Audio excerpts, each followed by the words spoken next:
बिस्मिल्लाहिर्रहमानिर्रहीम। Dear student, first year chemistry में हमने इंथाल्पी के बारे में पढ़ना है। तो इंथाल्पी क्या है? Total heat content of A system और सब्सटेंस। कोई सी सब्सटेंस है, सिस्टम है, उसके पास जो टोटल क्वांटिटी ऑफ हीट है that is called enthalpy. First करें आयरन है, आयरन का ब्लॉक है, इसका टेम्परेचर 25 डिग्री सेंटीग्रेड है। अब 25 डिग्री सेंटीग्रेड के ऊपर ये आयरन का जो ब्लॉक है, इसके अंदर जो क्वांटिटी ऑफ हीट होगी तो दैट इज कॉल्ड इंथाल्पी। अगर इसका टेम्परेचर हम 25 से 100 डिग्री सेंटीग्रेड कर लें तो इसके अंदर जो अमाउंट ऑफ हीट होगी वो इंक्रीज हो जाएगी। तो ये जो क्वांटिटी ऑफ हीट है किसी भी सब्सटेंस सिस्टम में, दैट इज कॉल्ड इंथाल्पी। तो इसकी डेफिनेशन क्या होगी? Total heat content of A system, यानी किसी भी सब्सटेंस सिस्टम में जो टोटल क्वांटिटी ऑफ हीट है, इसे इंथाल्पी से रिप्रेजेंट करेंगे। तो या इसकी डेफिनेशन ये भी हो सकती है, sum of internal energy and product of pressure volume, यानी इंटरनल एनर्जी और जो प्रेशर वाले वर्क हुआ है, अगर उसका सम कर लें तो तब भी ये क्या होगी? इंटरनल एनर्जी होगी।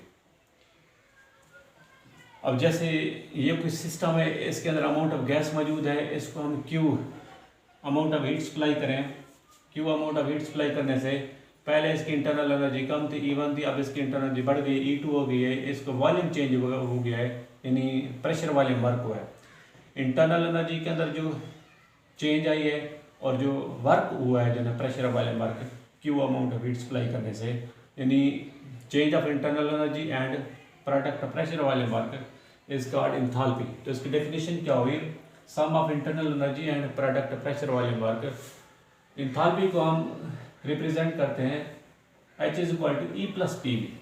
अगर हमने इस सिस्टम को Q amount of heat supply किया है तो इसके अंदर चेंज आ गई है, वॉल्यूम V1 से V2 हो गया है, इंटरनल एनर्जी E1 से E2 हो गई है, वॉल्यूम इंथाल्पी H1 से क्या हो गई है?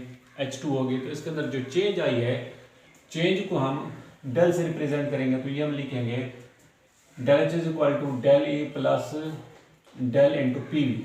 अब ये जो दो वैल्यू है, इसको हल करने का तरीका ये है, del H is equal to del E plus एक हम कांस्टेंट लेंगे, दूसरे को वेरिएबल लेंगे। अब जो पहली वैल्यू है पी डेल वी, यहाँ पर प्रेशर कांस्टेंट है, वॉल्यूम वेरिएबल है, तो यहाँ पर क्या लिखा है? P del V. दूसरी जो वैल्यू हमने लिखी है वी डेल पी, वॉल्यूम यहाँ पर कांस्टेंट है, प्रेशर यहाँ पर वेरिएबल है, तो यहाँ पर क्या लिखा है?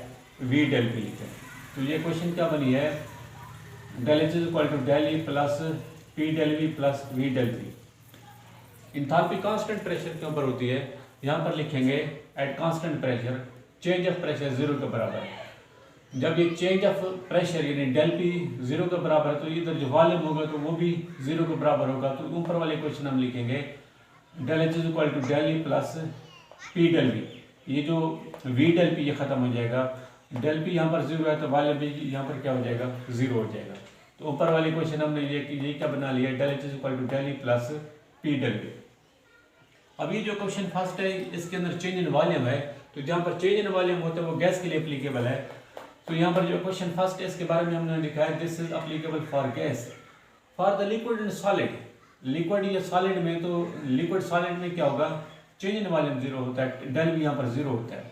अगर डेल भी 0 होगा तो प्रेशर भी तो 0 हो जाएगा। तो यहाँ पर जो ऊपर वाली क्वेश्चन है del H is equal to del E बन जाएगी।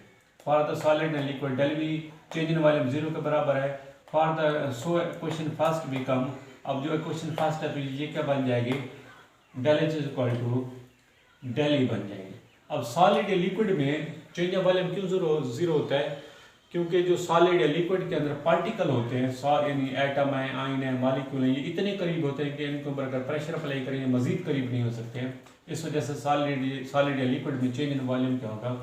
0 के बराबर होगा। नेक्स्ट है according to the first law of thermodynamics, del E किसके बराबर है? Del is equal to Q plus W. If the work done by the system, जैसे यहाँ पर हमने किया है Q amount of heat supply की है, फ्रिक्शनलेस पिस्टन खुद ब खुद अपवर्ड इसने मूव किया है, तो ये क्या work done by the system है। अगर work done by the system हो तो यहाँ पर डब्ल्यू साइन क्या हो जाएंगे? नेगेटिव होंगे।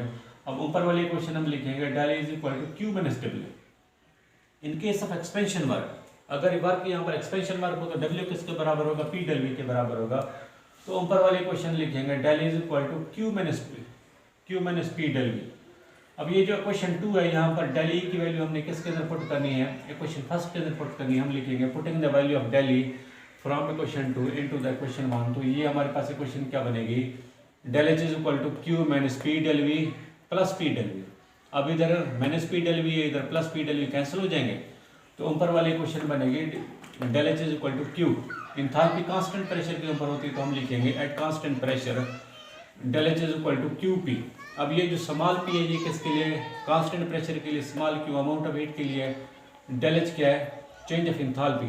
तो इसके लिए नहीं, इसका रिजल्ट क्या हुआ, at constant pressure amount of heat supplied to a system is used to increase enthalpy. अगर प्रेशर कांस्टेंट है, हम इस सिस्टम को जितनी हीट सप्लाई करें वो किसके अंदर इस्तेमाल होगी, इंथैल्पी को इंक्रीज करने के लिए इस्तेमाल होगी, यानी उसके अंदर जो क्वांटिटी ऑफ हीट होगी वो बढ़ जाएगी। तो यहाँ पर हमने इंथैल्पी की डेफिनेशन पढ़ी है और ये सवाल पढ़ा है del H is equal to Q P. Exam में सवाल ये आएगा कि prove that del H is equal to Q P, prove that del H is equal to Q P. आपने इसका स्टार्ट से इसका क्या करना है, प्रूव लिखना है बस।